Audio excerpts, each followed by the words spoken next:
Pardon. Vous souhaitez participer? Expliquez-nous. Oui. Alors c'est très simple. Vous avez des galets ici, là. Oui. Vous mettez votre intention de prière sur le galet. Oui. Puis après, ensemble, on va aller le déposer dans un pupitre. D'accord.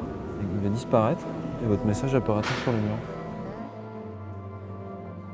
De passer d'abord par un médium comme la pierre, qui n'a rien de technologique, le feutre, qui n'a rien de technologique, mais par contre de déposer ça dans un dispositif qui va jouer un rôle de passeur quelque part, transmetteur, puisqu'on va avoir quelque chose de gravé presque dans le marbre, et cette chose-là va disparaître et devenir immatérielle, certes numérisée, et se projeter sur grâce à un vidéoprojecteur, où là la technologie est partout, à tous les étages, j'ai envie de dire, mais au-delà du fond, elle est vraiment au service du culte, finalement, au service de cette communauté. Et je trouve que ce qui est assez sympa, c'est que c'est pas du tout une installation geek, quoi.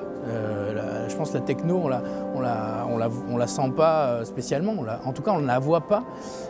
Tout est caché, tout est bien designé. Ce qui est beau à voir, c'est pas tellement la technologie, là. Ce qui est beau à voir, ce sont les messages. On fait un acte vraiment plus profond, plus peut-être sincère ou autre. Quand là, on est à contempler ces messages qui parfois sont forts, on parle de maladie, on parle de dureté, on parle de choses comme ça qui sont parfois universelles et parfois très très intimes. Là, quelque part, c'est pas la magie qui opère, mais c'est vraiment l'émotion qui prend le pas et on se rend compte de ça. Aujourd'hui, il faut capter les jeunes.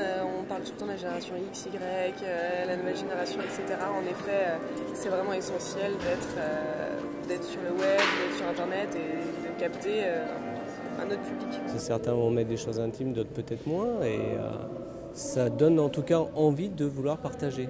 Donc ça ouvre les gens vers les autres, quoi.